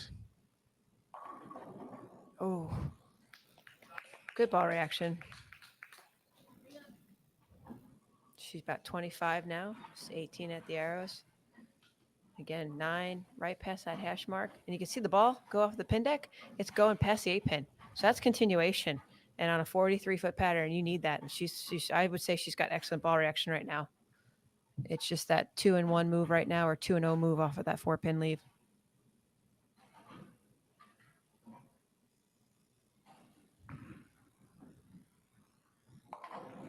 Stays clean. Certainly seems a little more comfortable at the moment here on 9 and 10. Obviously, having the 2 games, getting to see the pair transition. For Dasha, awaiting in the wings there, stand next to her mom, Oksana. Going to the notebook now too. That gadget that Birgit was using, that's a heater. That's a heater. It's a portable heater, yeah. She has a tendency, her hands get very cold, which I didn't think this building was very cold this week. The temperature outside wasn't too bad, but she often carries her hands, her blood flow to her hand just always allows her hand to be too cold, so that's a heater.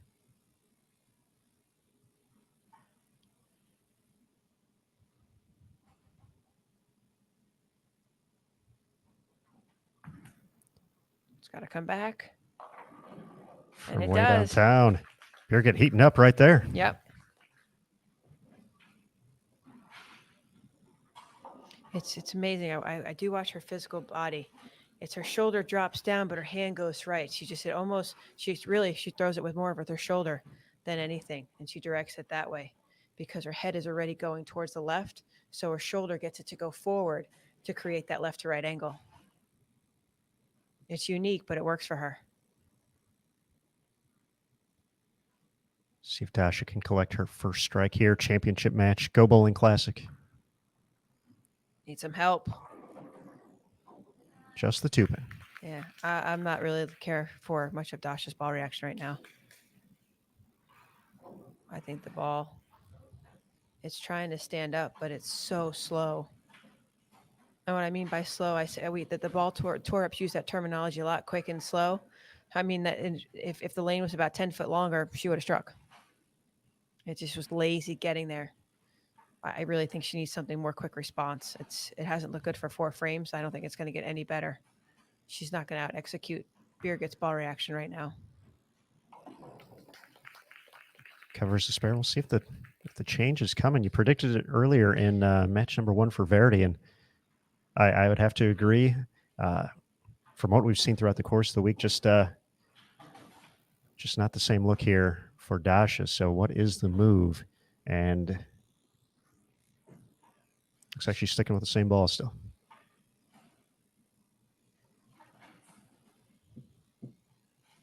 She's got great focus. Very young still, but just really strong mental focus.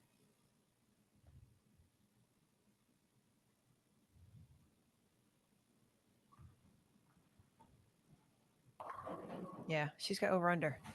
It pushes on the right lane, hooks on the left lane. And I do know that Dasha during qualifying, I was just curious. I laugh lightly because I know where my feet were going to get. I was going to get to 50 at least, and I did. I got there the last game, and I think they said Dasha by the last game 9 was standing on 44, which something she's never experienced, but she can get there and play there. All the women, all the athletes can get there and play there. It's just not something. But the benefit, you notice, folks, the ball returns are in the back. They're not on the approach, so it's fair on the left lane and the right lane. There's no ball return to contend with in this beautiful facility.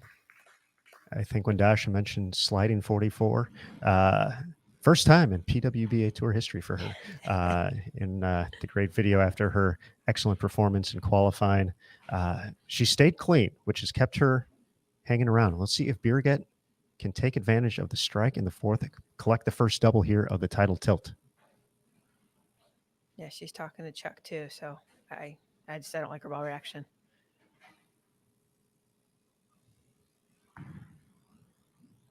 That's going to be good. Oh. Is it? Oh. I thought it was flush off her hand, and she still almost gets the ITRC messenger. It shows struck twice, Kelly. Yes. And that wasn't even the head pin that came back around. That was in the mix of somewhere in that 4-8 special there.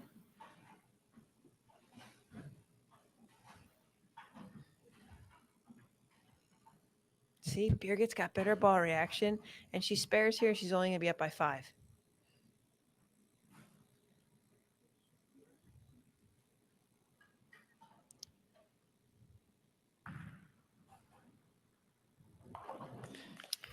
The fact that she didn't get the double there. Yeah. Does that potentially give Dasha another frame to try that ball, you think? It does. It does. There's no added pressure right now in Dasha. Only 5-pin lead. We're just about halfway at the halfway point almost for both of them. So, I mean, the great thing about Bowl TV, there's no commercial break here. So the momentum can either be good or either be a negative. But I think this is good. There's flow. She's deductive reasoning. We try to eliminate balls. So I think Dasha needs to eliminate this ball and go to something else. While Birgit is still pressing on the gas pedal and doing what she's doing well, just hitting the head pin, looking for 9 or better, simplifying the reaction and what she's in charge of doing.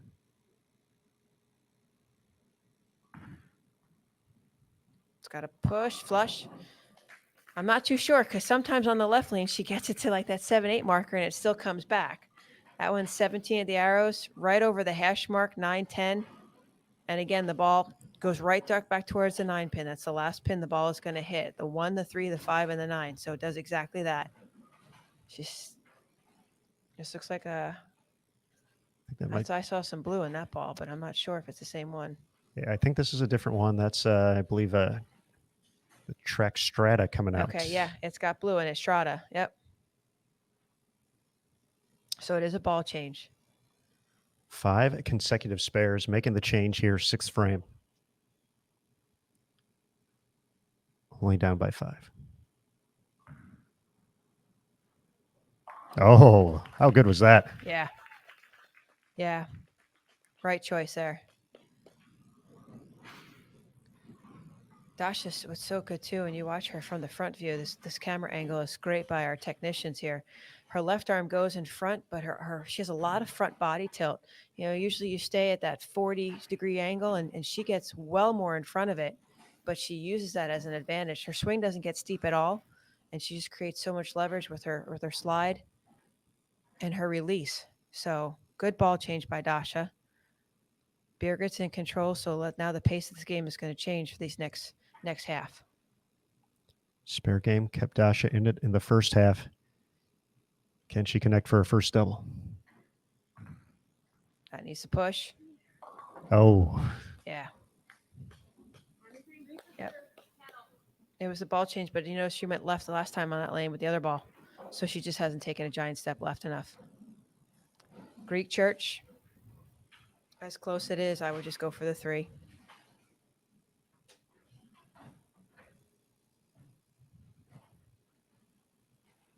And even through the course of the year, Aaron, I don't think Dasha's really felt pressure in the title match. She was ahead of Missy. She had no worries against Missy. Louisville, she had a little bit of a lead. This is the first time I think she's ever felt pressure in the title match where her competitor's keeping up with her or going ahead of her.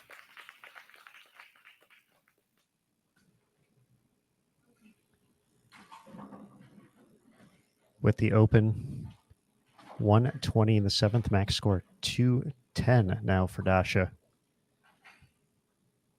Birgit still looking for that first double.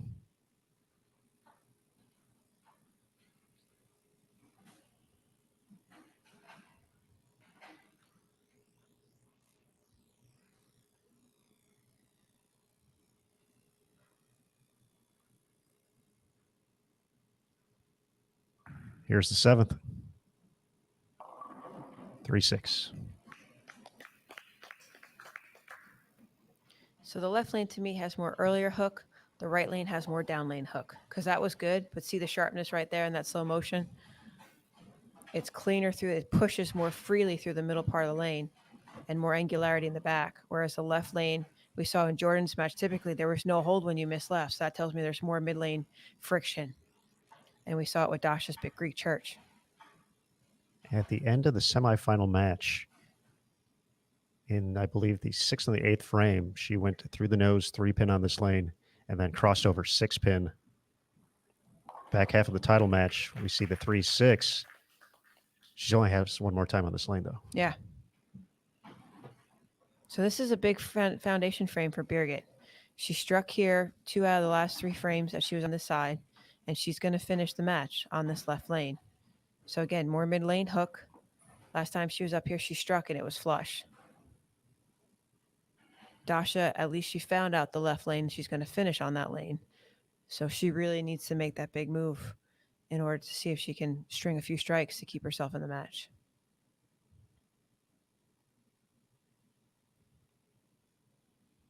I think Birgit knows a little more extra time as well.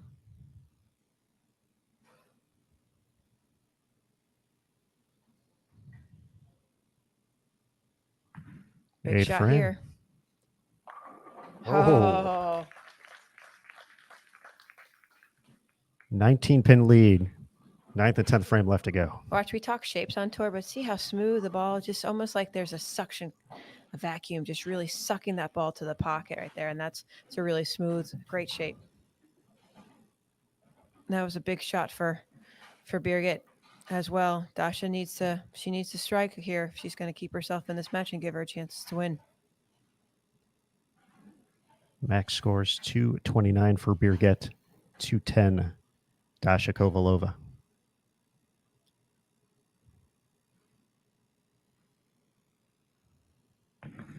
Double dribble. Still carries the 10 pins. That's where that squeezing might come in a little bit, going from that reverse. Again, I said I was just complimenting her how steep she gets her, or how more forward body angle she has going down. But slight double dribble there. Down by 19, Greek Church last time. At the ITRC Classic, she finished 3rd in January. At the Hall of Fame Classic, 5th. So her best finish of the season so far, regardless, here at the Go Bowling Classic for a Classic Series event. She's made 3 out of the 4 shows, but looking for the victory. Needs a strike here in the 9th.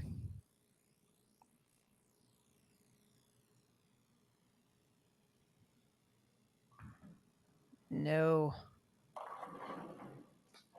I kind of knew that one off her hand, just watching her. She was a little bit faster in the beginning of her approach, kind of looped a little bit more in the swing, and just missed inside.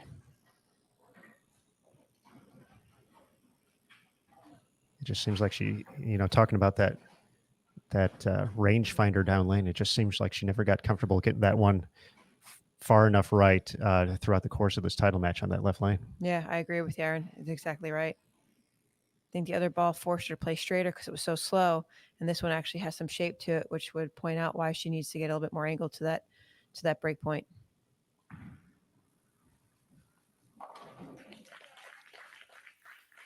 Converts the spare. 190 still out there for Kovalova. Birgit, though, pacing 199. 2 marks away from her first PWBA Tour title since 2017 and first individual win. As you said, Aaron, I think she might have had 1-6-10, that pocket 7-10 leave. Everything else has been 9 spare or strike. So she's on her game. 2 more great shots here. She can wrap it up.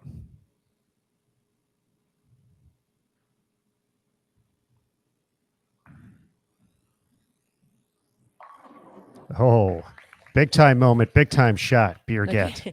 Toby with a sigh of relief in the background as he turns away. You could just see that big exhale of air come out of his body like, yes. Watch this.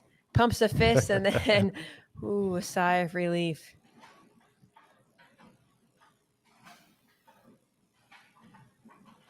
Birgit just needs a good number, a good count here in the 10th frame, and she is your champion. 8 pins on this first shot will do it. Yep, good count all around. The double to set it up. One more good one. She is a title winner here in 2021.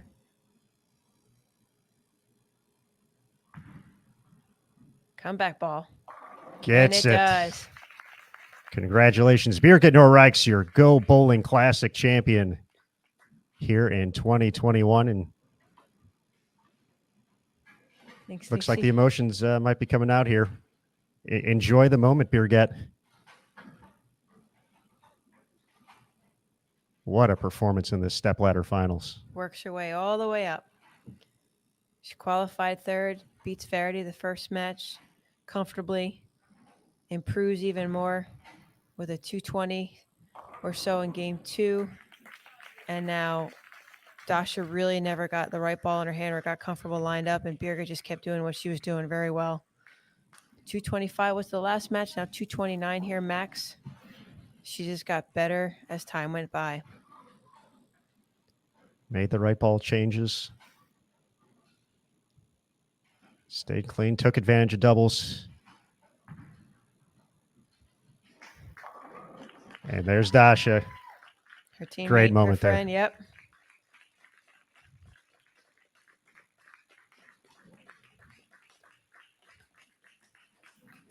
Phenomenal performance. Birgit Noreiks, her second career title, first individual win.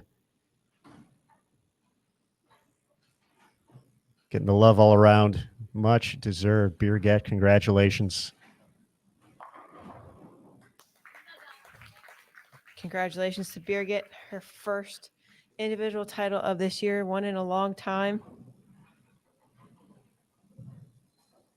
Hats off to Dasha Kovalova, just excelling as she did in this event and leading by so many pins. She bowled great all 2 days. Unfortunately, just coming up short here in the title match.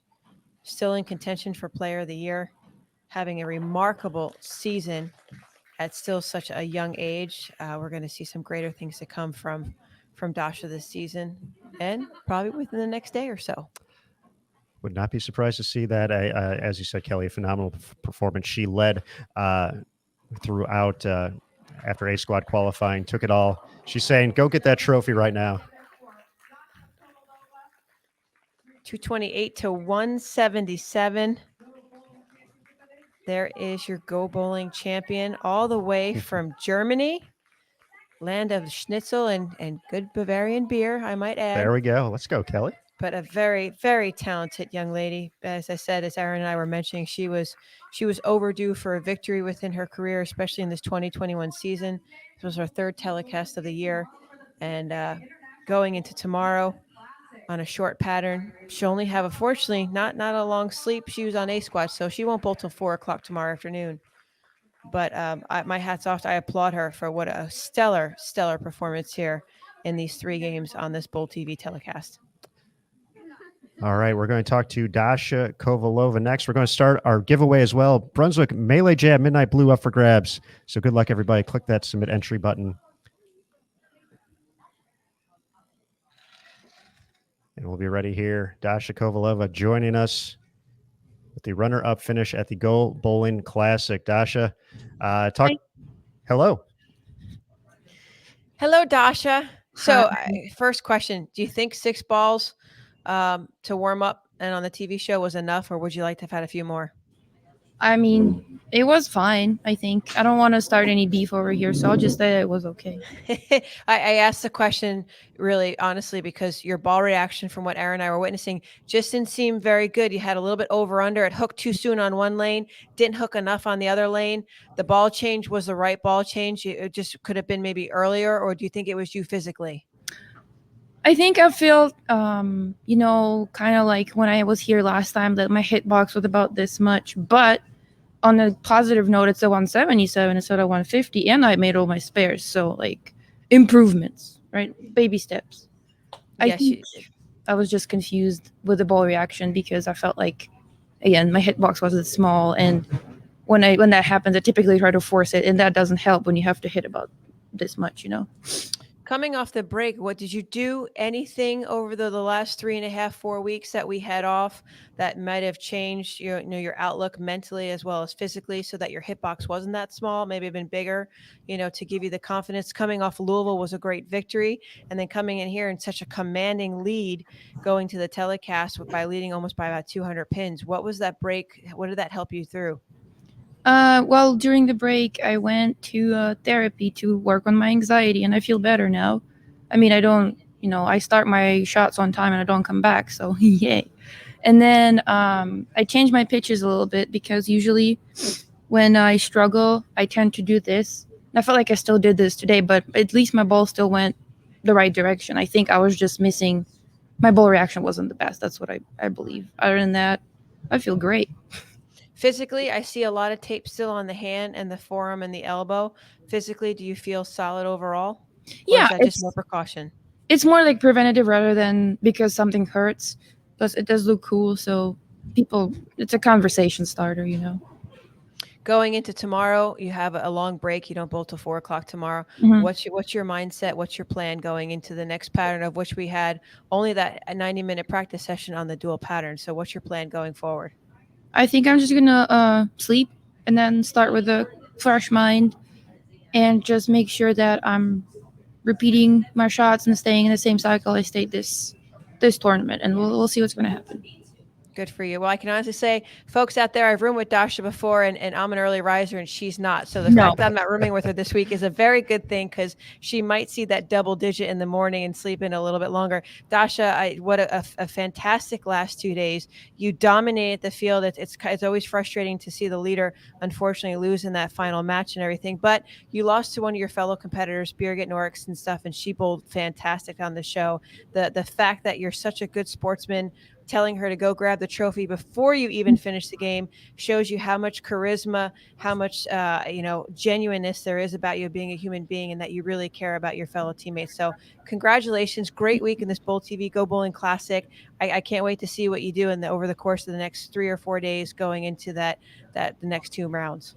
I'm really happy for Birgit. I just wanted to say I'm really happy for her because I've roomed with her a couple of times, and I know my time is almost up, but I'm really happy to see her get another trophy. And now it's going to be with the new last name, because that banner is outdated. It still says Poplar. So Yeah. I'm very proud, and I'm very happy for her. It makes my loss a little bit better because she won. So good point. We'll have to tell Tennille to make sure they change that banner now. Yes. Well, again, congratulations. Thank Aaron, you. over to you for that. Dasha, just one quick question for you before we let you go. You've got 4 events now in this building this year, 3 shows, a 5th, a 3rd, a 2nd. So when you make your next Stepladder final, I think I know where you're going to finish. So what is it about this place that you've just been so comfortable at over the course of these Classic Series events? I don't know. I mean, I guess I really like that. This is going to sound really stupid, but I like that the lanes are different. Each pair is different. Because each pair, it's kind of you're bowling on a different pattern almost like. So it evens the chances. You can figure it out on one lane, and then you still have to figure out on the other lane. And I like puzzles. So I think that's what keeps me consistent overall, I hope. All right, Dasha, we will let you rest up for tomorrow. Once again, a phenomenal performance here at the Go Bowling Classic. Your 5th show of the year, leading the way on the tour in championship round appearances. So adding on to that, congratulations again, and we'll see you soon right here on Bowl TV for the IBC Classic coming up next. Sounds good. Bye. Nice bowling, kiddo. Thank you. All right, Dasha Kovalova, our runner-up, joining us here. That's unbelievable here, as talented as these fields are, to have 3 out of 4 shows here at the ITRC. Very phenomenal stuff. Different patterns every time too. So Dasha Kovalova, runner-up this week, but we're going to talk to our champion next year, folks. So let's welcome her in. Birgit, congratulations. Thank you. Birgit, there's well done. Is the trophy heavy? It is. It's very heavy. He's going to sleep right next to me. So what? Between you and Toby, or just Oh, he's next going to be you? on the couch. Well, I think it was great that you hugged him first after Dasha got you on the approach and everything. So I saw a huge sigh of relief in the 9th frame when you struck. He had the fist pump and saw the oxygen come out of his lungs. Like, yes, you did it. Yeah, he was happy. Did you know in the 9th frame that was it?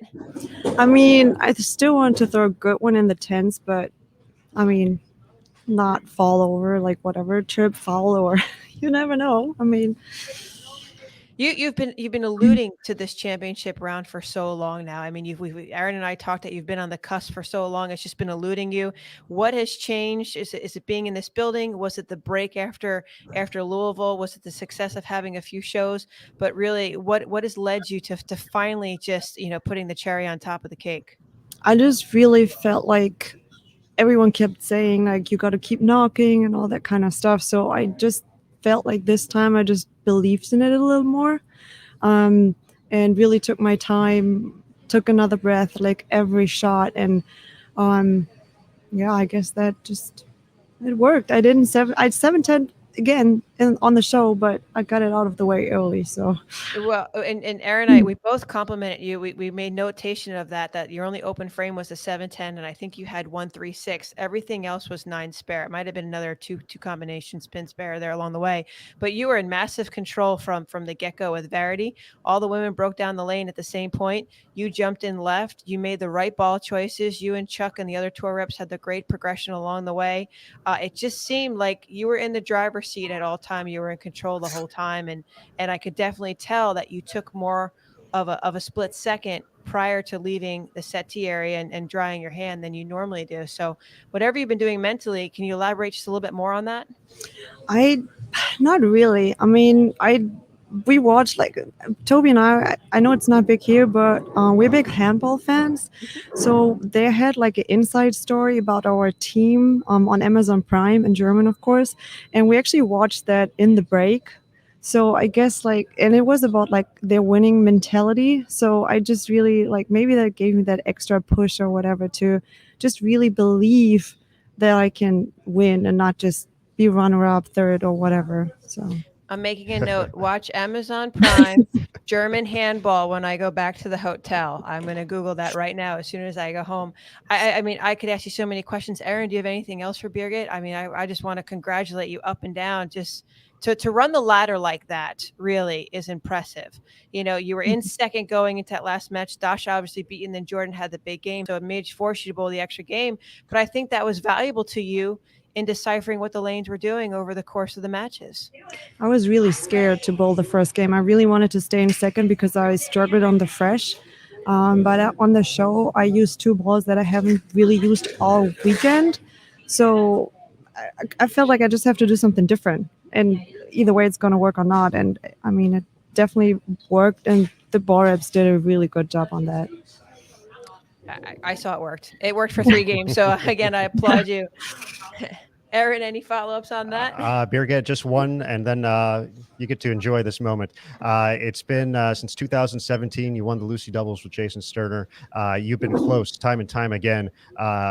Between the time between titles and the first individual title. Just what does this moment? We saw the emotions kind of come out there in the 10th frame, but just what does this moment mean to you to solidify this victory here today?